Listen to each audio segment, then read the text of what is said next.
नमस्कार दोस्तों, 19 अगस्त 2020 के एडिटोरियल डिस्कशन में आपका स्वागत है।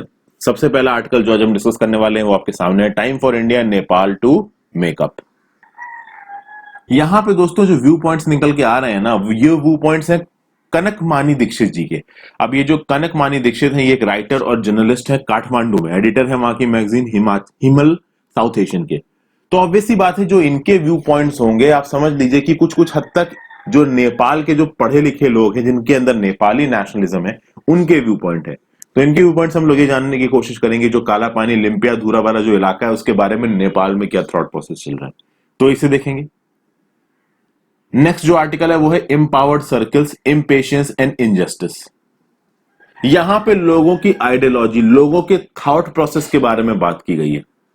हमारे यहाँ पे जो पुलिस स्ट्रक्चर है, ये पुलिस स्ट्रक्चर किस तरीके से काम करता है, कैसे इस पुलिस स्ट्रक्चर के ऊपर पहले लोग आवाज उठाते हैं और बाद में जब ये पुलिस स्ट्रक्चर कोई गलत काम करता है तो कुछ स्पेसिफिक जगहों में उस गलत काम को जस्टिफाई किया जाता है। तो ह्यूमन थॉट प्रोसेस से इसको जोड़ा जाएगा, फैसिज्म की थ्योरी पे इसको आधारित किया जाएगा। तो एग्जाम्स के पर्सपेक्टिव से सीधे सीधे तो इंपॉर्टेंट नहीं है दोस्तों, but as an individual, as an human being, अगर आपको अपना पर्सपेक्टिव को इवॉल्व करना है, अपने थॉट प्रोसेस को इवॉल्व करना है और आपको ये देखना है कि हाँ भाई, हिस्ट्री में जो लोगों के सोचने का तरीका रहा है, किस बेसिस पे इतना वायलेंस हुआ है, तो उसके लिए जो थॉट प्रोसेस दे रखा है इन आर्टिकल्स में, वो इंपॉर्टेंट है। इसलिए हम इस आर्टिकल को देखेंगे। नेक्स्ट है आपका तसल इन तमिलनाडु। जो वहां की रूलिंग गवर्नमेंट है, जो रूलिंग पार्टी है, AIADMK, ठीक है। तो ये AIADMK, अब देखिए इलेक्शंस होने वाले हैं दोस्तों आपके तमिलनाडु में, 2021 असेंबली इलेक्शंस। मुझे याद है जब मैं 2016 में चेन्नई में था, चेन्नई में जब मेरी पोस्टिंग थी, उस समय पे वहां पे इलेक्शंस होने वाले थे, तो काफी गर्मा गर्मी वाला माहौल था। 2021, 5 साल बीत चुके हैं। यहाँ पे पहली बहस तो इस बात पे चल रही है कि चीफ मिनिस्टर कौन बनेगा तमिलनाडु में। दूसरी बहस इस बात पे चल रही है कि जो इनका एलाई है बीजेपी और AIADMK के बीच की जो दोस्ती है वो कुछ खास अच्छी चल नहीं रही है, खासकर पॉलिसी इश्यूज को लेके। तो इसके बारे में कुछ बातें कही गई हैं, इन्हें देखेंगे। तो ये ट्रबल्ड वाटर्स, आपको पता है रिसेंटली टर्की और ग्रीस के बीच में कुछ इश्यूज चल रहे हैं। देखिए, टर्की और ग्रीस का जो मैरीटाइम डोमेन है ना, जो उनका एक्सक्लूसिव इकोनॉमिक इलाका है, वहां पे बहुत सारी गैस पाई गई है। तो अब उस गैस के ऊपर ग्रीस भी क्लेम कर रहा है, उस गैस के ऊपर टर्की भी क्लेम कर रहा है। अब यहाँ पे कुछ अलायंसेस बनते नजर आ रहे हैं। एक तो टर्की और लिबिया का अलायंस बनता नजर आ रहा है, इसकी लोकेशन को मैं आपको बताऊंगा। फिर आप देखिएगा इजराइल, जॉर्डन और इस तरफ आप ग्रीस और फ्रांस, इनका एक अलायंस बनता नजर आ रहा है, जिसके चक्कर में थोड़ी मिलिट्री गर्मा गर्मी हो गई थी मेडिटेरेनियन सी में, खासकर ईस्टर्न मेडिटेरेनियन सी में। तो लोकेशन क्या है इन कंट्रीज की, वो देखेंगे। गर्मा गर्मी किस बात पे हुई, वो देखेंगे। ठीक है, तो जो भी इंपॉर्टेंट है इस आर्टिकल से रिलेटेड वो भी मैं आपको बताऊंगा। Next article, aiming to decolonise through colonial logic. देखिए, committee for reforms in criminal law. हुआ यह है दोस्तों, अभी जुलाई 2020 में मिनिस्ट्री ऑफ होम अफेयर्स ने बनाई है committee for reforms in criminal law. Criminal law को रिफॉर्म करने की बात की जा रही है, क्योंकि जो हमारा क्रिमिनल लॉ है वो भी अभी भी कॉलोनियल है, उसकी कॉलोनियल एलिमेंट है। यानी अंग्रेजों के समय के जो नियम कानून हुआ करते थे वो आज भी चलते हैं। तो इस लॉ को रिफॉर्म करना जरूरी है, रिफॉर्म किया भी जा रहा है। बट जिस तरीके से इस लॉ को रिफॉर्म किया जा रहा है, उसके ऊपर बहुत से सवाल उठाए जा रहे हैं, जजेस के द्वारा, लॉयर्स के द्वारा, एक्टिविस्ट के द्वारा, और जिस तरीके से जो कमिटी काम कर रही है उस पर भी बहुत सवाल उठ रहे हैं। ये क्या सवाल है, इसके बारे में हम लोग बात करेंगे। फिर देखिए, clause 6 of the Assam accord के बारे में बात हो रही है। ये जो आसाम अकॉर्ड वाला जो इश्यू है, ये काफी बर्निंग इश्यू है दोस्तों। इसके ऊपर एक हाई लेवल कमेटी बनाई गई थी 2019 में, जिसको 2020 में टेबल कर दिया गया हमारी सरकार के सामने, ह्यूमन होम मिनिस्टर के सामने। ये 20 मार्च को पहुंच गई थी, पर अब तक इस पे कोई डिसीजन नहीं गया है। तो हुआ क्या है कि ऑल आसाम स्टूडेंट यूनियन ने इस ग्रुप को पब्लिक कर दिया, पूरे पब्लिक के सामने रख दिया कि हाँ भाई, इस हाई लेवल कमेटी की मीटिंग में क्या बातचीत हुई है। तो इसके ऊपर यह बोला जा रहा है कि ऑल आसाम स्टूडेंट यूनियन ने ऑफिशियल सीक्रेट एक्ट्स को वायलेट किया। तो यहां पे जो इस आर्टिकल के राइटर हैं, जस्टिस रिटायर्ड मदन बी लोकर, ये पहले सुप्रीम कोर्ट के जज रह चुके हैं, तो इनका व्यू पॉइंट बहुत मैटर करता है। इनका ये कहना है कि देखिए, ऑफिशियल सीक्रेट एक्ट वायलेट नहीं हुआ है अगर ऑल आसाम स्टूडेंट यूनियन ने इस रिपोर्ट को रिलीज कर दिया पब्लिक में। इस पे कुछ व्यू पॉइंट्स है, इस व्यू पॉइंट को देखेंगे। और अगला आर्टिकल है दोस्तों, erring on the side of caution. इसको डिस्कस करने का समय नहीं, तो अभी के लिए मैं स्किप कर रहा हूँ। जो कुछ भी इंपॉर्टेंट पॉइंट्स हैं इस आर्टिकल के, मैं धीरे धीरे करके आपके साथ डिस्कस कर ही लूंगा, आज के करंट अफेयर्स में, नहीं तो कल के करंट अफेयर्स में या कल के एडिटोरियल में। तो चलते हैं, शुरुआत करते हैं पहले आर्टिकल से। आगे बढ़ने से पहले दोस्तों, अगर अब तक आपने इंस्टाग्राम पे फॉलो नहीं किया तो कर लीजिए, वहां पे आपसे डाउट्स भी क्लैरिफाई कर सकते हैं। साथ साथ अगर आपको वीडियो की नोटिफिकेशन नहीं आ रही तो नीचे डिस्क्रिप्शन बॉक्स में टेलीग्राम लिंक दिया है, वहां पे भी आके ज्वाइन कर सकते हो। आर्टिकल की हेडिंग देखिए, time for India and Nepal to make up, the mending of the most exemplary interstate relation of South Asia must be as dramatic and rapid as the rupture. यानी जितनी तेजी से साउथ एशिया के दो नेशंस इंडिया और नेपाल के बीच में रिश्ते खराब हुए हैं, उतनी तेजी से रिश्ते अच्छे भी होने चाहिए। ये बातें यहाँ पे कही गई हैं। जो इलाका यहाँ पे डिस्प्यूटेड बताया है नेपाल ने, जो उसने अपना बताया, बट प्रेजेंटली वो इंडिया के ऑक्यूपेशन में, वो ये इलाका है जो नीले रंग में आपको नजर आ रहा है। यहाँ पे लिपू लेक पास है जिसका प्रयोग किया जाता है उन पिलग्रिम्स के द्वारा जो कि मानसरोवर की यात्रा में जाते हैं, जो कि तिब्बत में है।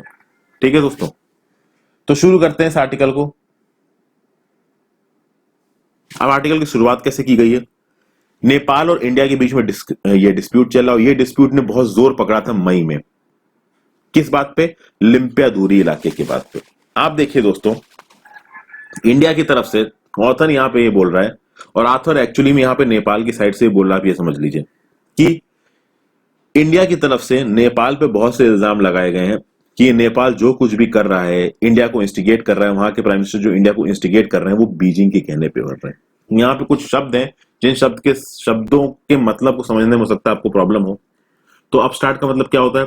A person who has risen suddenly in rank और importance, especially one who behaves arrogantly. ठीक है, तो अपस्टार्ट नेशन मतलब यहाँ पे नेपाल की बात होती है, दिल्ली के ओपिनियन ये मेकर्स हैं, जो ओपिनियन मेकर्स हैं, एनालिस्ट हैं दिल्ली के, उनको लगता है कि नेपाल एक अपस्टार्ट नेशन मतलब जिसकी एकदम से वैल्यू बढ़ गई है और जो एरोगेंटली बिहेव कर रहा है। जो दिल्ली के ओपिनियन मेकर्स हैं वो प्राइम मिनिस्टर को क्या समझते हैं? नेपाल के रेनिगेट, यानी जिसने ट्रैकरसली अलायंस को चेंज कर लिया, यानी पहले नेपाल इंडिया की साइड था, अब वो चाइना की साइड चला गया। ब्रिसल्ट यानी कि गुस्से या फियर की वजह से एकदम से जो आपके रोंगटे से खड़े हो जाते हैं, उसके बारे में बात की जा रही है। तो शुरुआत में यहां क्या बोला है कि देखिए, नेशनलिस्ट टाइप का माहौल आ गया था नेपाल में बहुत ज्यादा, और नेपाल ने एक नया मैप इशू किया जिसमें लिम्पियाधुरा को उन्होंने अपने साइड में ला लिया। लेकिन अब बात यह है कि क्या एकदम से ऐसा हुआ है, ये यहां पे ऑथर बताने की कोशिश कर रहा है। अभी के लिए देखिए, इंडिया में नेपाल की बहुत एंटी रिपोर्टिंग हुई है, चाहे उनकी सेंट्रल गवर्नमेंट हो। हालांकि जो गवर्नमेंट है इंडिया की, उसने बहुत ज्यादा आप स्टेटमेंट्स नहीं दिए, बहुत ज्यादा कहते हैं ना कि जिस तरीके से नेपाल की तरफ से स्टेटमेंट आए हैं इंडिया के ऊपर, उस तरीके से इंडिया की तरफ से नेपाल के स्टेटमेंट्स नहीं गए। बट इंडिया के जो न्यूज चैनल हैं, उन्होंने बहुत सारी अनएथिकल रिपोर्टिंग की नेपाल के prime minister KP Sharma Oli को।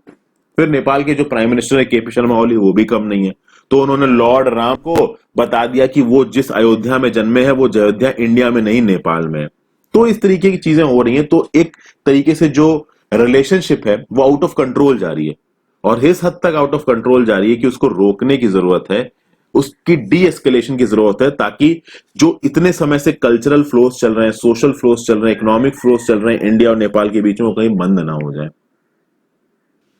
यहां पे ऑथर का यह कहना है कि देखिए, जो नेपाल का एडमिनिस्ट्रेशन है, उस नेपाल के एडमिनिस्ट्रेशन को लगता है कि ये जो मोदी जी की सरकार है, मोदी जी की सरकार उनकी बात को सुनने में ज्यादा इंटरेस्टेड नहीं है।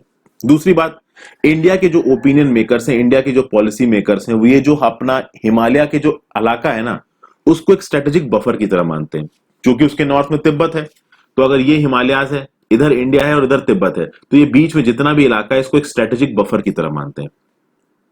तो नेपाल की उतनी इंपॉर्टेंस नहीं आ पाती। लेकिन ऐसा नहीं है दोस्तों, भूटान के साथ जो हमारे रिलेशन है बहुत इंपॉर्टेंट है। भूटान की टेरिटरी को हमने 2017 में प्रोटेक्ट भी किया था, जब डोकाला का स्टैंड ऑफ हुआ था। तो अब यहां पे जो ऑथर है इस आर्टिकल का, वो जो लिम्पियाधुरा वाला इलाका है, उसमें ट्रीटी ऑफ सगोली को कोट कर रहा है, और ये बता रहा है कि जब तक देखिए मोनार्की थी नेपाल में, तब तक नेपाल ने कुछ नहीं बोला। लेकिन 1990s के बाद जब से मोनार्की खत्म हुई है, तब से ये बात को हम लोग सामने लाने की कोशिश कर रहे हैं, इस इश्यू को इंडिया के सामने पुटअप करने की कोशिश कर रहे हैं कि ये जो लिम्पियाधुरा, ये जो ट्रायंगल मैंने अभी आपको ऊपर दिखाया, ये इलाका नेपाल का है। बट इसके ऊपर ज्यादा बातचीत हो नहीं पा रही है। अब यहां पे ऑथर ने थोड़ा बहुत हिस्ट्री को भी कोट किया। एक जर्नलिस्ट है भैराब रेसल। भैराब रेसल अभी 13 अगस्त को 93 ईयर्स के हैं। ये वो गवर्नमेंट ऑफिशियल हैं जिसने 1953 में ये जो लिम्पियाधुरा वाला इलाका है वहां पे जो विलेजेस हैं उनका सेंसस कंडक्ट कराया था। और ये सेंसस कंडक्ट हुआ था नेपाल की तरफ से। जब 1959 में पहली बार डेमोक्रेटिक इलेक्शंस हुए नेपाल में, तो लिम्पियाधुरा वाले इलाके में जो लोग रहते थे ना, उन्होंने उस इलेक्शन में पार्टिसिपेट किया। तो कहने का मतलब यह है कि अगर 1959 वाले डेमोक्रेटिक इलेक्शंस में लिम्पियाधुरा वाले इलाकों में जो लोग रह रहे हैं, अगर उन्होंने वोटिंग डाली है, तो कुल मिला के वो नेपाल का था। फिर आप देखोगे जो नेपाल के डिस्ट्रिक्ट हेडक्वार्टर्स हैं दारचुला में, यहां पे देखिए आपको इधर नेपाल डिस्ट्रिक्ट नजर आ रही है दारचुला। इस दारचुला में जो डिस्ट्रिक्ट हेडक्वार्टर्स हैं, यहां पे लैंड रिकॉर्ड्स पाए गए हैं लिम्पियाधुरा वाले इलाके के। लेकिन 1960s आते आते जो काला पानी नाम की जगह पे इंडियन बेस था, उसने इस पूरे इलाके का एक्सेस कट ऑफ कर दिया नेपाल की तरफ, और तब से ये इलाका पूरी तरीके से इंडियन कंट्रोल के अंदर चला गया। ये बात बोली गई यहां पे। मतलब 1953 से लेके जो बताया जा रहा है कि 1953 में लैंड रिकॉर्ड्स कंडक्ट कराए थे। इनफैक्ट आप समझ लीजिए 1947 से लेके जब देश आजाद हुआ है 1960s तक, इनफैक्ट कहा जा रहा है कि ये जो इलाका है ऑलमोस्ट नेपाल के पास ही था।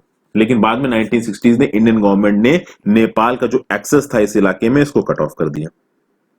उसके बाद आप देखोगे दोस्तों कि फिर आप नेपाल की जो इंटरनल पॉलिटी है वो भी काफी डिस्टर्ब रही है। वहां पे मोनार्की आई, फिर डेमोक्रेसी आई, मोनार्की आई, फिर डेमोक्रेसी आई।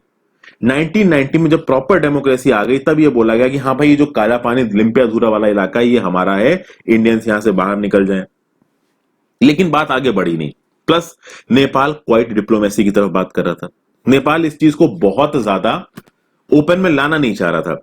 ओपन में ये चीज कब लाई गई? ओपन में ये चीज तब लाई गई जैसे first of all Lipu lake वाले जगह पे एक रोड को इनॉग्रेट किया हमारे डिफेंस मिनिस्टर ने, और उसकी प्रॉपर अनाउंसमेंट हुई फैनफेयर के साथ। और अगस्त 2019 में जो उनका जम्मू एंड कश्मीर का स्टेट था, उसको तोड़ के दो स्टेट्स में बांट दिया गया। यूनियन टेरिटरी, दो यूनियन टेरिटरी में बांट दिया, union territory of Ladakh and union territory of Jammu and Kashmir. उसके बाद ये जो नेपाल की गवर्नमेंट है, इसकी तरफ से भी ये जो नया मैप है इसको लेके आया गया। क्यों? क्योंकि बोला यह जा रहा है कि ये जो जम्मू एंड कश्मीर का रीऑर्गेनाइजेशन किया इंडिया ने, उससे पहले, बहुत पहले से जो नेपाल का एडमिनिस्ट्रेशन है वो इंडिया के एडमिनिस्ट्रेशन से इस बारे में बात करना चाहता था। अब क्या ही बात करेंगे इंडिया वाले, ऑब्वियस सी बात है ये इलाका नेपाल को दे तो देंगे नहीं। इंडिया वालों ने जम्मू एंड कश्मीर रीऑर्गेनाइजेशन किया। जब इंडिया वालों ने जम्मू एंड कश्मीर रीऑर्गेनाइजेशन किया, तो नेपाल को लगा कि भाई अब हम अपना भी मैप बदलेंगे, और उन्होंने अपना मैप बदल दिया। कुल मिला के यहां पे ऑथर क्या करने की कोशिश कर रहा है? ऑथर ये कहने की कोशिश कर रहा है कि चाइना के बेहस्ट पे लीडरशिप ये नहीं कर रही है। उसके फेवर में जो ये ऑथर है वो रीजनिंग क्या दे रहा है? ऑथर ये रीजनिंग दे रहा है कि देखिए, ये जो लिपू लेक वाला इलाका है, जहां से आपके जो टूरिस्ट हैं वो निकल के मानसरोवर के लिए जाते हैं, इस लिपू लेक वाले इलाके पे इंडिया और चाइना की सरकार कई बार बैठ के बातचीत कर चुकी है कि हाँ भाई, इसको हम डेवलप करेंगे। उस बातचीत के दौरान कई बार नेपाल ने अपना प्रोटेस्ट रखा है कि नहीं भाई, ये जो पूरा इलाका है ये नेपाल का है, यहाँ पे इंडिया और चाइना बैठ के बातचीत नहीं कर सकते हैं। लेकिन कभी भी नेपाल के इस तरीके के कंसर्न्स पे ध्यान नहीं दिया इंडिया ने। इसीलिए ये जो prime minister KP Sharma Oli हैं, इनको ये नया मैप रिलीज करना पड़ा।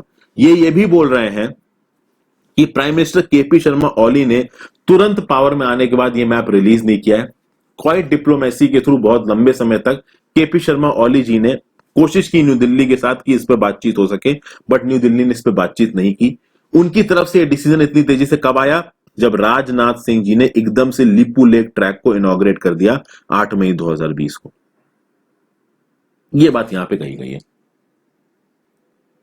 फाइनली यहां पे ऑथर ने आर्टिकल को खत्म कैसे किया? ऑथर ने बोला है कि देखिए, केपी शर्मा ओली जी ने 15 अगस्त को प्राइम मिनिस्टर मोदी जी को फोन किया, इंडिपेंडेंस डे की बधाइयां दी। उसके 2 दिन बाद जो ऑफिशियल्स हैं दोनों साइड्स के, वो भी बातचीत कर रहे हैं पेंडिंग इश्यूज को लेके। तो इससे पहले कि जो रिश्ते हैं वो एक लिमिट से ज्यादा ना खराब हो जाए, हमें आमने सामने बैठ के बात करनी चाहिए। जो हमारे म्यूचुअल इश्यूज हैं इनको रिजॉल्व करना चाहिए, और जो भी हमारे सोशल टाइज हैं, कल्चरल टाइज हैं, रिलीजियस टाइज हैं, उनको जिंदा रखना चाहिए। ये बातें कही जा रही हैं इस आर्टिकल में। ठीक है, आगे चलते हैं। नेपाल का एक व्यू पॉइंट था जो मैंने आपके साथ डिस्कस किया। अगला आर्टिकल है एम्पावर्ड सर्कल्स, इम्पेशियंस एंड इनजस्टिस। भैया ये बड़ा जबरदस्त आर्टिकल है। यहां पे क्या बोला जा रहा है? There is a flawed logic in the reactions of those who mistrust an institution of power but accept solutions it puts forth. शुरुआत में इस आर्टिकल में यह बोला गया कि अगर इंडिया के लोगों की बात की जाए तो इंडिया के लोग अक्सर का जो इंडिया के पढ़े लिखे लोग हैं वो पुलिस फोर्स को ब्लेम करते हैं, कहते हैं हमारी जो पुलिस फोर्स है वो करप्ट है, अनअकाउंटेबल है, इनकॉम्पिटेंट है। देखिए सुशांत सिंह राजपूत वाले केस में कितना बवाल हो रहा है। और किसी पर्टिकुलर स्टेट की नहीं, पूरे देश में जितने भी स्टेट से ज्यादातर पुलिस को यहां पे करप्ट ही बोला जाता है। लेकिन बात यह है दोस्तों कि जब यही पुलिस किसी ग्रेव क्राइम करने वाले को पकड़ लेती है तो तुरंत इनकाउंटर जैसी चीजों को जस्टिफाई किया जाने लगता है, लिंचिंग जैसी चीजों को जस्टिफाई किया जाने लगता है। तो हैदराबाद में एक डॉक्टर का रेप हुआ, उसके बाद कुछ लोगों को पुलिस ने पकड़ा और उनका इनकाउंटर कर दिया। अब इसको लोगों ने जस्टिफाई किया, मैं भी जस्टिफाई करूंगा, बट मैं जस्टिफाई कब करूंगा? मैं जस्टिफाई तब करूंगा जब सच में ये वही लोग थे जिन्होंने उस लड़की का रेप किया था। अगर मान लीजिए जिसका इनकाउंटर किया गया अगर ये वो ना हो, कोई और हो, तो कितना बड़ा इनजस्टिस होगा। मतलब जिन्होंने फिर किया वो आज फ्री घूम रहे हैं। मेरा पॉइंट समझने की कोशिश कर रहे हो? आप जिसको सजा दे रहे हो वो बंदा वही होना चाहिए जिसने क्राइम किया है। इस चीज को पता करना बहुत जरूरी होता है। अब यहां देखिए, अभी रिसेंटली जुलाई में एक जर्नलिस्ट है विक्रम जोशी, बहुत ही ज्यादा अनफॉर्चुनेट इंसिडेंट हुआ है, इनको गोली मार दी गई गाजियाबाद में। क्यों? क्योंकि यह कहा जा रहा है कि इनको गोली किन लोगों ने मारी? उन्हीं लोगों ने गोली मारी जो इनकी भतीजी को मोलेस्ट कर रहे थे। अपनी भतीजी के खिलाफ मोलेस्टेशन की कंप्लेंट लेके पुलिस के पास भी गए थे, बट पुलिस ने इनकी कंप्लेंट फायर नहीं की और बाद में जो लोग इनकी भतीजी को परेशान कर रहे थे उन्होंने इनको गोली मार दी, ऐसा बोला जा रहा है। अब जैसे ही ये इंसिडेंट हुआ पुलिस एक्शन में आ गई। जर्नलिस्ट थे तो ऑब्वियसली बात है जो पूरी की पूरी जर्नलिज्म की फ्रैटर्निटी है वो नाराज होगी, और होना भी चाहिए भाई, आप ऐसे कैसे किसी को गोली मार सकते हो? ठीक है। अब यहां पे पुलिस ने कुछ लोगों को धरा है। जैसे उन धरा है लोगों को पुलिस ने, क्या बात आने लगी? भाई इनकाउंटर करो इनका, मार दो इनको, ये लोग जीने के लायक नहीं, इस तरीके की बातें आने लगी।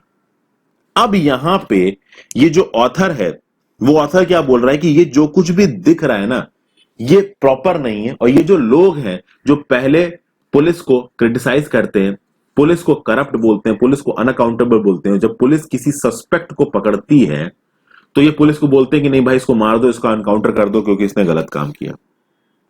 क्या एक लॉजिकल थिंकिंग है ये लॉजिकल थिंकिंग नहीं है according to the author. According to the author ये फैसिज्म की थिंकिंग को प्रमोट करता है। फैसिज्म की थिंकिंग क्या है? देखिए, fascism is a far right thinking authoritarian ultranationalism characterized by dictatorial power, forcible suppression of opposition, as well as strong regimentation of society and of the economy, which came to prominence in early 20th century Europe. यहां पे बात किसकी हो रही? Hitler की। In fact केवल far right नहीं, far left भी, जैसे कि फॉर एग्जांपल स्टालिन जो कि आपका यूएसएसआर का लीडर था उसको फार लेफ्ट बोला जाता है, हिटलर इसको फार राइट बोला जाता है। इन दोनों आइडियोलॉजीज में आप देखोगे कि ये जो अल्ट्रा नेशनलिज्म और अथॉरिटेरियन कैरेक्टर है, जो पावर को एकदम से इंप्लीमेंट करने वाला जो लॉजिक है वो निकल के आता है। और कुछ कुछ हद तक यहां पे जो लोग बोल रहे हैं उसमें भी यही लॉजिक नजर आ रहा है। जैसे कि फॉर एग्जांपल जब किसी एक पर्सन को पकड़ा गया और एकदम से बोला गया कि हाँ भाई इसको मार दो, तो आप देखिए how in other words can you accuse a police force of not doing its job and then be ready to lynch any suspect produced by the same police force. यानी कि गाजियाबाद में एक जर्नलिस्ट की मौत होती है, एक जर्नलिस्ट को मार दिया जाता है, विक्रम जोशी को। ओके, तो जब विक्रम जोशी को मारा गया उससे पहले जब विक्रम जोशी की कंप्लेन को पुलिस ने फाइल नहीं किया तो आपने पुलिस फोर्स को क्या बोला कि पुलिस फोर्स करप्ट है, अनअकाउंटेबल है, अपना जॉब ठीक से नहीं करती। बाद में विक्रम जोशी के मर्डर करने वालों को जब अरेस्ट किया गया तो अब आप पुलिस को क्या बोल रहे हो? इनको लिंच कर दो, इनको मार कर दो, इनका एनकाउंटर कर दो, ये जीने के लायक नहीं। तो एक समय पे आप एक फोर्स को करप्ट बोल रहे हो, इनकॉम्पिटेंट बोल रहे हो, और दूसरी तरफ आप ये बोल रहे हो कि हाँ भाई इन कल्प्रिट्स को जिनको पकड़ा गया इनको मारो, खत्म करो। तो एक तरफ आप अकाउंटेबिलिटी मान रहे हो पुलिस फोर्स से, और अगर किसी ने गलत किया, आपको लगता है कि इस पर्सन ने गलत किया, उसको जब पकड़ा जाए तो आप बोल रहे हो उसको इनकाउंटर कर दो, उसको खत्म कर दो। ये दोनों कंफ्लिक्टिंग आइडियोलॉजीज है, बिल्कुल कंफ्लिक्टिंग आइडियोलॉजीज। और यहां पे थोड़ा सा आपको कंफ्यूजन हो सकता है कि एक तरफ आप बात करते हो नियम कानून की और दूसरी तरफ आप कोई नियम कानून की बात नहीं करते हो, आप सीधे सीधे बोलते हो खत्म करो। इस तरीके का कंफ्यूजन तब आता है जब आपके दिमाग में राइट और रॉन्ग हो, जब आपके दिमाग में अकाउंटेबिलिटी और पावर के सिद्धांत है, जस्टिस और इनजस्टिस के सिद्धांत है, लॉ और क्राइम के सिद्धांत है। लेकिन जब आप इस तरीके से सोच रहे होते हो कि हाँ हमने इन सस्पेक्ट्स को पकड़ लिया और इनको मार दो, खत्म करो, उस समय पे आप ये पावर, अकाउंटेबिलिटी, जस्टिस और इनजस्टिस के सिद्धांतों को नहीं सोच रहे होते हो। आपके दिमाग में चल रही होती है तीन चीजें। पहली चीज जो आपके दिमाग में चल रही होती है वो है इम्पेशंस। आप बहुत इम्पेशेंट होते हो, आपको लगता है कि भैया इंस्टेंस जस्टिस मिलना चाहिए, और आप सेल्फ राइटियसनेस से भरे होते हो। मतलब आपको यह लगता है कि जो कुछ भी आप सोच रहे हो वो सही है। समझ गए? और ये चीज हमारे देश में बहुत एप्लीकेबल होती है, क्योंकि हमारे देश में ज्यादा पढ़े लिखे लोग हैं नहीं, ज्यादातर इलिटरेट लोग हैं। तो इन इलिटरेट लोगों को अगर कोई पुलिस इनकाउंटर हो जाता है, और इनकाउंटर किसी एक ऐसे पर्सन का होता है जिसको किसी ग्रेव क्राइम के लिए एलिज किया गया है कि हाँ भाई इसने इसका मर्डर कर दिया या इसका रेप कर दिया, और उसका पुलिस अगर इनकाउंटर कर देती है, तो आपको लगता है बहुत अच्छा किया पुलिस ने। आप इस चीज को भूल जाते हो कि अभी ये बात प्रूव नहीं हुई कि उस बंदे ने वो किया है कि नहीं किया है। तो अगर पुलिस ने पीछे से किसी और बंदे का एनकाउंटर कर दिया और रियल कल्प्रिट को छोड़ दिया पैसे लेके, तो ये आपको पता ही नहीं चलेगा। तो पहली चीज आपके दिमाग में क्या आई? Self impatient. दूसरा सेल्फ राइटियसनेस। तो पहली बात तो मतलब आप इम्पेशेंट हो कि जो कुछ भी गलत हुआ है इसका जल्दी वो होना चाहिए, इंसाफ होना चाहिए। कुछ हद तक हमारा जुडिशियल सिस्टम इसके लिए रिस्पॉन्सिबल है। किसी ने कुछ गलत किया है, उसको सजा देने में सालों निकल जाते हैं, सजा ही नहीं होती, तो आप इम्पेशेंट हो। दूसरा सेल्फ राइटियसनेस हो, आपने दिमाग में जो सोच लिया कि हाँ ये सही है, वो आपके हिसाब से सही है। जो कुछ भी आपको पट्टी पढ़ा दी गई आसपास के लोगों द्वारा, आपने सोच लिया ये सही है। आपने कभी उसमें रीजनिंग या लॉजिक किया ही नहीं कि हाँ भाई सही है या गलत है। और तीसरी चीज कि भाई इसको खत्म करो, गेटिंग इट ओवर विद। यानी कुछ गलत हुआ है तो उसका इंसाफ करो तुरंत, इंस्टेंट इंसाफ होना चाहिए। ठीक है ना? वो कौन सी पिक्चर थी बॉबी देओल की कि नो एफआईआर, नो ये ओनली अरेस्ट, फैसला ऑन द स्पॉट करके एक डायलॉग था बॉबी देओल की मूवी का, कुछ इस टाइप का कंसेप्ट है। तो ये चीज हमारे देश में बहुत डोमिनेंट हो जाती है। इनफैक्ट हमारे देश में एक तो जो यंग ब्लड है, इस यंग ब्लड के अंदर कुछ ज्यादा ही जोश भरा है। उसको जब कुछ भी गड़बड़ होती है ना, उसको लगता है इंस्टेंट सब कुछ हो जाए। दूसरी बात है, लिटरेट लोग कम है, ज्यादातर लोग इलिटरेट हैं, और इलिटरेट लोगों की जो सोचने की टेंडेंसी होती है वो ठीक ठाक होती नहीं। तो जब भी किसी के ऊपर इल्जाम लगता है तो मर्सी, फेयरनेस, इस तरीके की चीजें चली जाती हैं। आपको लगता है कि भाई इंस्टेंट यहां पे कुछ ना कुछ जस्टिस होना चाहिए। तो ये चीज क्या दिखाता है? ये चीज कुछ हद तक फासिस्ट आइडियोलॉजी को दिखाता है। मैंने इस आर्टिकल को क्यों डिस्कस किया? मैंने इस आर्टिकल को इसलिए डिस्कस किया दोस्तों, क्योंकि जब आप एक सिविल सर्वेंट बनेंगे ना, आपके सामने ऐसी बहुत सी कंफ्लिक्टिंग पोजीशंस आएंगी, जहां पे आपकी जो इनर इंस्टिंक्ट बोल रही होगी कि हाँ भाई यही सही है, यही सही है, यहाँ पे ये होना चाहिए, बट हो सकता है कि वो गलत हो। इसलिए हमेशा एक न्यूट्रल एस्पेक्ट बना के रखिए, एक न्यूट्रल पर्सपेक्टिव बना के रखिए। हो सकता है कि आपका कोई बहुत अच्छा दोस्त हो, वो आपसे ये बोले ये जो थर्ड पर्सन है ये बहुत बेकार है, ठीक है ना, इसके ऊपर भरोसा मत करो, इसके खिलाफ ये एक्शन लो। बट उस समय पे आपको दिमाग में ये भी रखना है कि जो आपका बहुत अच्छा दोस्त ये आके बोल रहा है, हो सकता है ये झूठ बोल रहा हो और ये सही हो रहा हो। जब तक आप अपने पर्सनल एक्सपीरियंस से कुछ पता मत करिए, आपको किसी चीज का प्रूफ ना मिले, तब तक आप किसी भी चीज पर अपना व्यू पॉइंट मत बनाइए। ये इस आर्टिकल में कहने की कोशिश की जा रही है, और यही मैं भी आपको समझाने की कोशिश कर रहा हूं। आगे चलते हैं। अगला आर्टिकल है tussle in Tamil Nadu, or leadership debate in AIADMK। देखिए भाई, सबसे पहले तो आप देख लें यहां पे तमिलनाडु की लोकेशन। ये रहा आपका तमिलनाडु नीचे की तरफ। कौन कौन से स्टेट्स इसके साथ बाउंड्री बनाते हैं? नॉर्थ में आपका आंध्र प्रदेश है, अब तो आंध्र प्रदेश और तेलंगाना दो हो गए, बट अभी के आंध्र प्रदेश बाउंड्री बनाना है, कर्नाटका, इधर केरला। आंध्र प्रदेश, कर्नाटका और केरला, तीन स्टेट्स के साथ तमिलनाडु की बाउंड्री चलती है। अब अभी के लिए तमिलनाडु में एक इशू बहुत डोमिनेंट चल रहा है। वो इशू ये है कि चीफ मिनिस्टर कौन बनेगा 2021 के असेंबली इलेक्शन में। इनफैक्ट चीफ मिनिस्टर का कैंडिडेट कौन होगा 2021 के असेंबली इलेक्शन में। अभी के लिए जो वहां की रूलिंग पार्टी है वो है AIADMK। AIADMK के देखा जाए तो लोकसभा में एक ही मेंबर है, और वो मेंबर कौन है? वो है आपके deputy chief minister O paneer Selvam का जो बेटा है, जिसका नाम है रविंद्रनाथ कुमार। ओके, अब यहां पे क्या चीज समझ में आ रही है कि भाई चीफ मिनिस्टर कौन बनेगा? अभी के लिए चीफ मिनिस्टर है एदापद्दी के पलनीस्वामी, और डेप्यूटी चीफ मिनिस्टर है O पनीरसेल्वम। ऐसा नहीं है कि O पनीरसेल्वम कभी सीएम की गद्दी पर बैठे नहीं है। पिछले 19 सालों में कई बार छोटे छोटे टाइम पीरियड्स के लिए O पनीरसेल्वम भी चीफ मिनिस्टर की गद्दी पर बैठे हैं, बट अभी के लिए सीएम बैठे हुए हैं एदापद्दी के पलानीस्वामी। अब बात यहां पे ये आ रही है कि 2021 का जब असेंबली इलेक्शन होगा, तो भाई तमिलनाडु की इस पार्टी का चीफ मिनिस्टर कौन बनेगा? यहां पे पर्सनालिटी पॉलिटिक्स की बात हो रही है। तमिलनाडु में दोस्तों हमेशा से पर्सनालिटी पॉलिटिक्स चलती, कल्ट पॉलिटिक्स चलती। कभी आप अगर आप तमिलनाडु में जाओ, चेन्नई में जाओ, मैं तमिलनाडु के बहुत रूरल इलाकों में नहीं गया, बट चेन्नई मैंने 4 महीने रह के जॉब की। आपको वहां पे सड़कों पे पोस्टर्स दिख जाएंगे। जिस समय पे मैं चेन्नई में पोस्टेड था, ये मैं बात बता रहा हूँ दिसंबर 2015 की, उस समय पे जयललिता जी चीफ मिनिस्टर थी और जयललिता जी की पर्सनालिटी वहां पे बहुत डोमिनेंट थी। ठीक है, आपको सड़कों पे जयललिता जी के पोस्टर दिख जाएंगे, प्लस एमजीआर के पोस्टर दिख जाएंगे। एमजी रामचंद्रन, जानते हैं ना एमजीआर रामचंद्रन को? नहीं जानते हैं तो एमजीआर को सर्च करिए, बहुत ही फेमस, बहुत ही कल्ट पर्सनालिटी है तमिलनाडु में। और एमजीआर ने ही एआईएडीएमके का गठन किया था। एआईएडीएमके द्रविड़ मुनेत्र कजागम एक पार्टी थी, द्रविड़ मुनेत्र कजागम से टूट के क्या बनी? एआईएडीएमके बनी। एआईएडीएमके को बनाया किसने? एमजीआर ने। जो एमके स्टालिन है, जो कि रूलर है तमिलनाडु की, ये भी एक इंपॉर्टेंट रूलर है, वो द्रविड़ मुनेत्र कजागम पार्टी के। द्रविड़ मुनेत्र कजागम को अन्ना दुरई ने बनाया था। करुणानिधि, जो कि एक नाम है अक्सर कर आप सुनते रहते हो, वो द्रविड़ मुनेत्र कजागम के ही है। और एआईएडीएमके को बनाने वाले थे एमजीआर। ओके, और उसके बाद जयललिता जी भी एआईएडीएमके की थी जब वो चीफ मिनिस्टर थी। अभी के लिए चीफ मिनिस्टर है सीएम एदापद्दी के पलानीस्वामी। अब यहाँ पे चीफ मिनिस्टर एदापद्दी के पलानीस्वामी और चीफ मिनिस्टर ओ पनीर सेल्वम के बीच में थोड़ी टसल सी नजर आ रही है। जो ओ पनीर सेल्वम जी हैं, इनको ये लगता है कि भाई गवर्नमेंट इवेंट्स में इनको इंपॉर्टेंस नहीं दी जाती है, प्लस इनको ये भी नाराजगी कि जो इनका बेटा था ओपी रविंद्रनाथ कुमार, ये केवल एक ऐसा एआईएडीएमके का कैंडिडेट था जो कि लोकसभा में इलेक्ट हुआ, तो इसको यूनियन काउंसिल ऑफ मिनिस्टर्स में जगह मिलनी चाहिए, बट मिली नहीं। अच्छा, यूनियन काउंसिल ऑफ मिनिस्टर्स में जगह क्यों मिलनी चाहिए? ज्यादा कैंडिडेट्स तो है नहीं एआईएडीएमके के लोकसभा में, इसलिए मिलनी चाहिए क्योंकि बीजेपी के साथ स्टेट के लेवल पे एआईएडीएमके अलाइज हैं। तो एआईएडीएमके और बीजेपी अलाइज है, तो अगर दोनों लोग स्टेट के लेवल पे अलाइज हैं और बीजेपी को तमिलनाडु में अपनी प्रेजेंस को बढ़ाना है, तो एआईएडीएमके को पटा के रखना पड़ेगा। तो एआईएडीएमके भी तो बदले में कुछ एक्सपेक्ट करेगा। तो एक्सपेक्ट ये कर रहे थे कि भाई ये जो रविंद्रनाथ कुमार है, जो कि पनीर सेल्वम के बेटे हैं, इनको यूनियन काउंसिल ऑफ मिनिस्टर में जगह मिले, बट जगह मिली नहीं। तो इस तरीके के कुछ इश्यूज चल रहे हैं। अब इश्यूज यहां दो लेवल पे हैं। पहली बात तो एदापद्दी के पलानीस्वामी और चीफ मिनिस्टर, जो डेप्यूटी चीफ मिनिस्टर ओ पनीरसेल्वम, इनके बीच में इशू चल रहा है कि सीएम कौन बनेगा आगे। एदापद्दी के पलानीस्वामी को क्या लगेगा, मैं अभी सीएम हूं तो मैं बन जाऊं। ओ पनीरसेल्वम को क्या लगेगा, भाई मैंने इतने लंबे समय के लिए पार्टी को सर्व किया, मेरी इतनी इंपॉर्टेंस है, मुझे सीएम बनना चाहिए।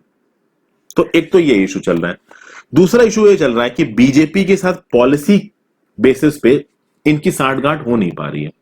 जैसे कि 3 लैंग्वेज पॉलिसी, जो कि अभी नेशनल एजुकेशन पॉलिसी में अनाउंस की गई है, इसके चलते भी कुछ डिफरेंसेस दिख रहे हैं तमिलनाडु की सरकार में और बीजेपी में।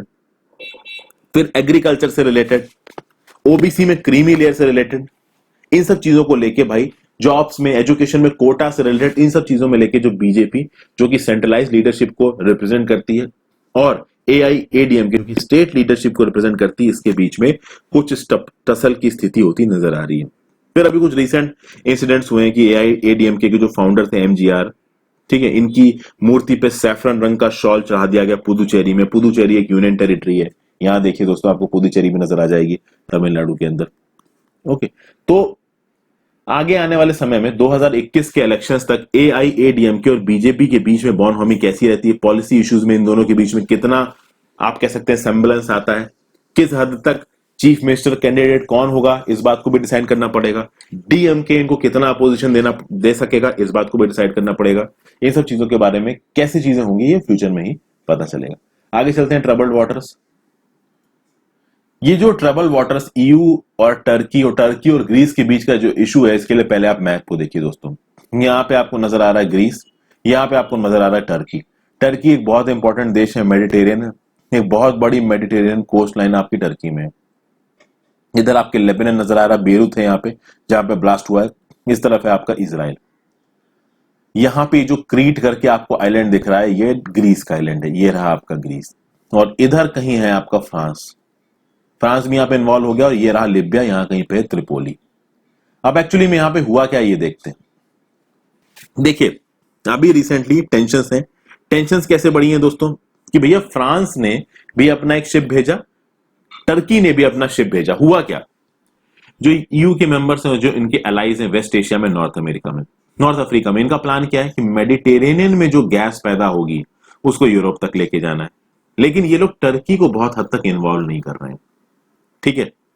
अब टर्की इस बात से नाराज है, टर्की अपना इन्वॉल्वमेंट चाहता है। अब टर्की में कुछ इश्यूज हैं दोस्तों, और रिसेंटली जो टर्की है, जिसको बेसिकली यूरोप का हिस्सा माना जाता था, अपनी डेमोक्रेसी को वो थोड़ा बहुत खत्म कर रहे हैं और थोड़ा बहुत इस्लाम, एक कन्वेंशनल इस्लाम की तरफ जा रहे हैं। अभी हैगिया सोफिया वाला इशू आपने सुना ही होगा, और भी बहुत से इश्यूज के चलते हो क्या रहा है कि भाई ये जो गैस ले जाने वाला प्लान है मेडिटेरियन से मेनलैंड यूरोप तक जाने का, अच्छा यूरोप की जो डिपेंडेंस है रशिया के ऊपर गैस में वो बहुत ज्यादा है, तो यूरोप इस रशिया के ऊपर की जो डिपेंडेंस है इसको भी खत्म करना चाहता है। इसीलिए मेडिटेरियन से यूरोप तक जो गैस ले जाने का प्लान है उसमें टर्की को ये थोड़ा दूर रखना चाहते हैं। उसके लिए एक ईस्ट मेड गैस फोरम बनाया गया जिसमें साइप्रस था, इजिप्ट था, ग्रीस था, इजराइल था, इटली था, जॉर्डन था, पैलेस्टीन था, टर्की था। टर्की नहीं था इसमें। यहां देखिए आपको, यहां इजिप्ट नजर आ रहा है, साइप्रस नजर आ रहा है, इजराइल नजर आ रहा है, ठीक है, इटली नजर आ रहा है, ये सब है इसमें, लेकिन टर्की को इसमें शामिल नहीं किया गया। तो ऑब्वियस सी बात है टर्की नाराज हो जाएगा। टर्की क्या बोलेगा कि अगर आप हमको शामिल नहीं करोगे तो मैं लिबिया के साथ एक एग्रीमेंट साइन कर रहा हूं एक्सक्लूसिव इकोनॉमिक जोन का। अब यहां देखिए दोस्तों लिबिया कहां है, लिबिया ये रहा और ये रहा टर्की, और अगर ये दोनों अपना एक्सक्लूसिव इकोनॉमिक जोन साइन करेंगे तो ये पूरा का पूरा इलाका जो इनके अंदर में आ जाएगा। और इस इलाके में दोस्तों, इस इलाके में बहुत सारे गैस डिपॉजिट्स मिले हैं, और ये जो इलाका जो मैंने ब्लू डॉट से दिखाया है इसके ऊपर जो आपका कह सकते हैं कंट्रोल है वो ग्रीस का भी आता है, टर्की का भी आता है। ओके, तो अब इस चक्कर में हो रही है प्रॉब्लम। प्रॉब्लम क्या हो रही है, इस इलाके में टर्की और लिबिया मिलकर कह रहे हैं कि हम लोग गैस का खनन करेंगे, और इसी इलाके में इजिप्ट के साथ ग्रीस मिलकर क्या बोल रहा है कि हम गैस का खनन करेंगे। तो ग्रीस और इजिप्ट का जो एक्सक्लूसिव इकोनॉमिक जोन बन रहा है, अब यहां देखिए कहां है ग्रीस, ग्रीस रहा ये और इजिप्ट रहा ये, तो ये वाला जो एक्सक्लूसिव इकोनॉमिक जोन बनेगा और ये वाला जो एक्सक्लूसिव इकोनॉमिक जोन बनेगा टर्की और लिबिया के बीच में, इसमें बहुत सारी चीजें ओवरलैप करेंगी। जब ओवरलैप करेंगी तो बहुत सारे गैस डिपॉजिट्स पे यहां पे टसल हो जाएगी, मिलिट्री टसल। जब गैस डिपॉजिट्स पे मिलिट्री टसल हो जाएगी तो प्रॉब्लम होगी। यही हुआ है रिसेंटली, टर्की ने अपनी सर्वेशिप भेज दी, क्यों? क्योंकि ग्रीस और इजिप्ट मिलकर क्या कह रहे हैं कि हम गैस का खनन करेंगे। टर्की बोल रहा है कि नहीं भाई, इस इलाके में गैस का खनन मैं करूंगा। तो आप देखिए यहां पे ग्रीस और इजिप्ट की जो बॉन होमी है, इसको पीछे सपोर्ट कौन कर रहा है? फ्रांस। फ्रांस एक बहुत बड़ी मिलिट्री पावर है, तो फ्रांस ने भी अपने मिलिट्री शिप्स यहां पे डिप्लॉय कर दिए, बोले कि भाई जाके देखो। तो एक अलायंस बन रहा है टर्की का और लिबिया का एक साइड पे, और दूसरी तरफ अलायंस किसका बन रहा है? इजिप्ट है, आपका इजराइल है, ग्रीस है, यूरोप की कंट्रीज है, इटली है, फ्रांस है। तो ये बड़ी बड़ी कंट्रीज एक तरफ आ रही है, टर्की लिबिया एक तरफ आ रही है। तो टर्की थोड़ा आइसोलेट होता नजर आ रहा है। लेकिन यहां पे ये बोला जा रहा है इस आर्टिकल में कि आप टर्की को पूरी तरीके से इग्नोर नहीं कर सकते। टर्की मेडिटेरेनियन सी में देखिए, एजियन सी से लेके यहां तक एक बहुत बड़ी बाउंड्री शेयर करता है मेडिटेरेनियन में। और अगर आप वेस्ट एशिया को और नॉर्थ अमेरिका, अफ्रीका को कनेक्ट करना चाहते हो यूरोप के साथ, तो आप टर्की को स्किप नहीं कर सकते। कहीं ना कहीं आपको टर्की के साथ एक पीसफुल रिलेशन रख के उसके इन्वॉल्वमेंट को बढ़ाना पड़ेगा। उसके इंटरेस्ट को अगर आप सीधे सीधे वायलेट करोगे तो प्रॉब्लम हो जाएगी। ओके, इसलिए यहां पे एक स्ट्रेटेजिक बैलेंसिंग की जरूरत है, और उस स्ट्रेटेजिक बैलेंसिंग में टर्की को स्किप नहीं किया जा सकता। बस यही बोला गया दोस्तों। यहां पे आगे चलते हैं। Resurrecting the right to know, यहां पे बात की गई the all Assam student union has taken a progressive decision to release the high level committee report in public interest. यहां पे क्या बात करी जा रही, इसके थोड़े देखिए दोस्तों, आपको बैकग्राउंड को देखना पड़ेगा। ऑल आसाम स्टूडेंट यूनियन ने एक प्रोग्रेसिव डिसीजन लिया है कि हाई लेवल कमिटी की रिपोर्ट को पब्लिक इंटरेस्ट में रिलीज कर दिया गया, पब्लिक के सामने ले आए। अब ये कौन सी कमिटी की बात कर रहे हैं इसके बारे में मैं आपको बताता हूं। सबसे पहले आप आसाम की लोकेशन देखिए, जो ग्रीन रंग का दिख रहा है ये है आपका आसाम। नॉर्थ में क्या है? अरुणाचल प्रदेश, भूटान के साथ भी बाउंड्री शेयर करता है, वेस्ट बंगाल के साथ भी बाउंड्री शेयर करता है, मेघालय के साथ भी बाउंड्री शेयर करता है।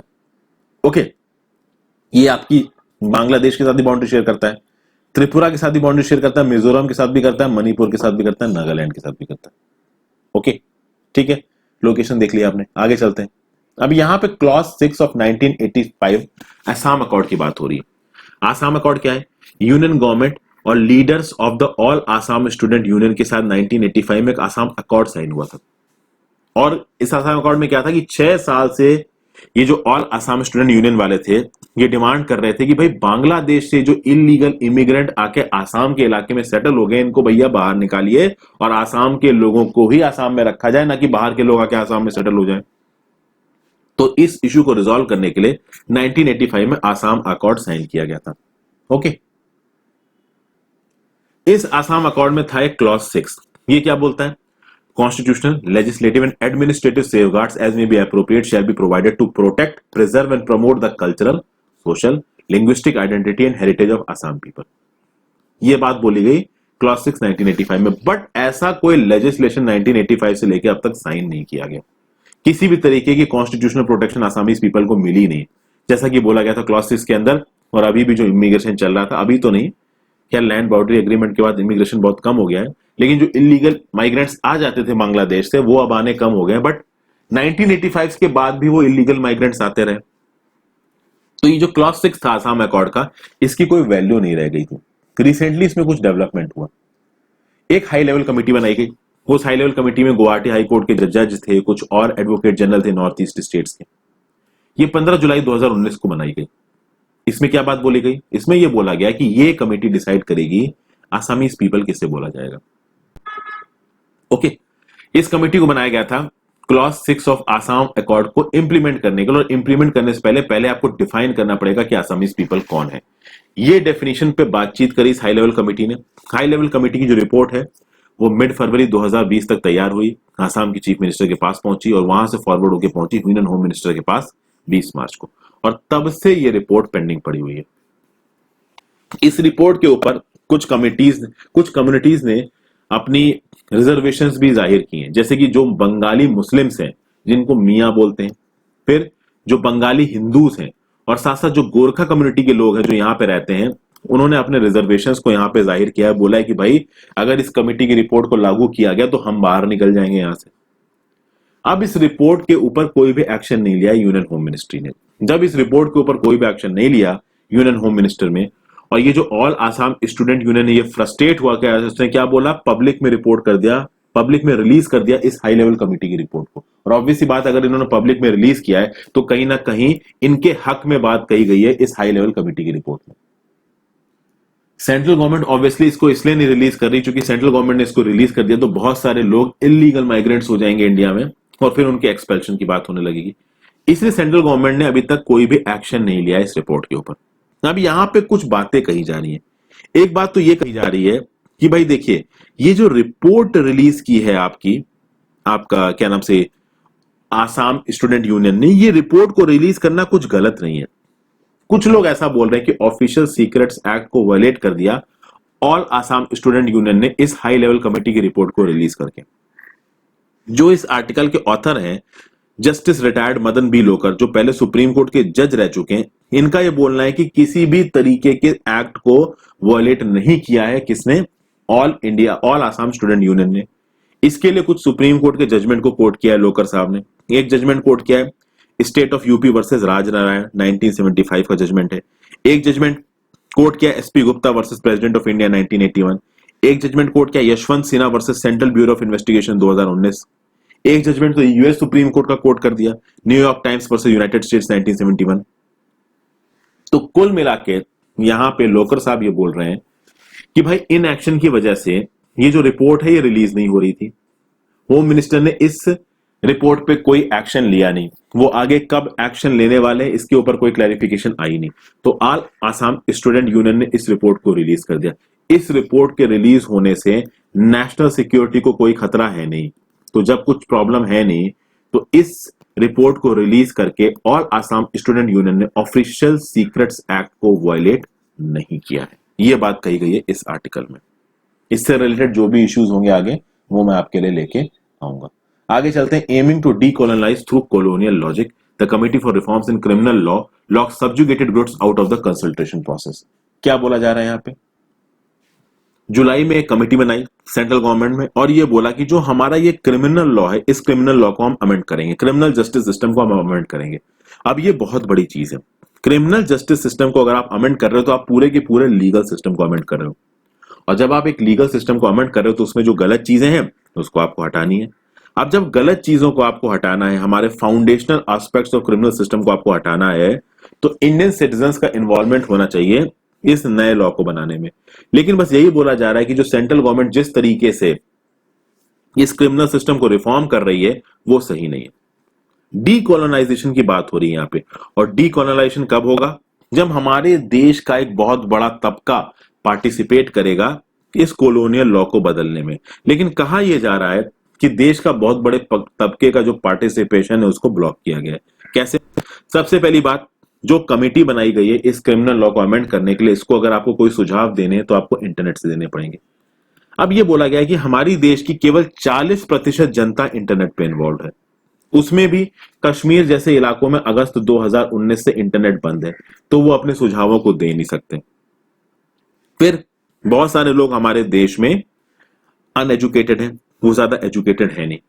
फिर अगर क्रिमिनल लॉ को बदलना है तो पहले क्रिमिनल लॉज में इंप्रूवमेंट की बात करनी पड़ेगी। अब जो पहले क्रिमिनल लॉज हैं और जो 89 रिपोर्ट्स हैं लॉ कमीशन ऑफ इंडिया की, इसमें इन सब चीजों को इन इंग्लिश अवेलेबल कराया गया है वेबसाइट पे। यहां पे ऑथर ये बोल रहा है कि देश के इतने बड़े तबके में सब लोग इंग्लिश बोलते नहीं, केवल 10% of the Indian population English बोलती है। हालांकि मेरे हिसाब से फैक्ट थोड़ा गलत है, बट आर्टिकल में लिखा है तो मैं आपसे बात कर रहा हूं। तो पार्टिसिपेशन को यहां लिमिट करने की बात की गई। पहली बात, पार्टिसिपेशन आप केवल इंटरनेट पे कर रहे हो। दूसरी बात, जिन लॉ को आप अमेंड करने की बात करो वो अंग्रेजी में अवेलेबल है। तीसरी बात, लॉ कमीशन ऑफ इंडिया ने अब तक जितनी रिपोर्ट दी है उनको आपने इंग्लिश में अवेलेबल कराया। आधे से ज्यादा जनता तो इनको समझ ही नहीं पाएगी। केवल वो लोग जो कि अर्बन एरियाज में रहते हैं, अंग्रेजी बोलते हैं, बस वही समझ पाएंगे और वही रिस्पॉन्स देंगे। फिर ये बोला गया कि कोविड-19 के पैंडेमिक ने देश के लोगों की हालत खराब कर दी है, तो देश के लोगों का ध्यान इन सब चीजों की तरफ जा नहीं रहा है। तो इस समय पे इस तरीके के क्रिमिनल जस्टिस सिस्टम को रिफॉर्म करना सही है नहीं। रिफॉर्मेशन तब होना चाहिए जब एक बड़े स्केल पे लोग यहाँ पे पार्टिसिपेट कर सकें। बड़े स्केल पे लोग इस कोविड-19 के पैंडेमिक के चक्कर में पार्टिसिपेट कर नहीं सकते। फिर पार्टिसिपेशन में हर तबके के लोगों को इन्वॉल्व करना चाहिए, हर जेंडर के लोगों को इन्वॉल्व करना चाहिए। आप मतलब कहने का मतलब यह है कि इस कमेटी में ना कास्ट बेसिस पर रिप्रेजेंटेशन दिया गया है, ना जेंडर बेसिस पर रिप्रेजेंटेशन दिया गया है, ना रिलीजन के बेसिस पर रिप्रेजेंटेशन दिया गया है। और रिलीजन के बेसिस पे भी लोगों को दबाया जाता है, जेंडर के बेसिस पे भी लोगों को दबाया जाता है, कास्ट के बेसिस पे भी लोगों को दबाया जाता है। फिर कमेटी में जो लोग हैं वो ज्यादातर जो नॉर्थ इंडिया के ज्योग्राफिकल रीजन में जो इलाके आते हैं वहां के हैं। तो ओवरऑल पूरे इंडिया के अलग अलग रीजन्स के लोगों को रिप्रेजेंटेशन नहीं दिया गया इस कमेटी में। इस तरीके की बात की गई है।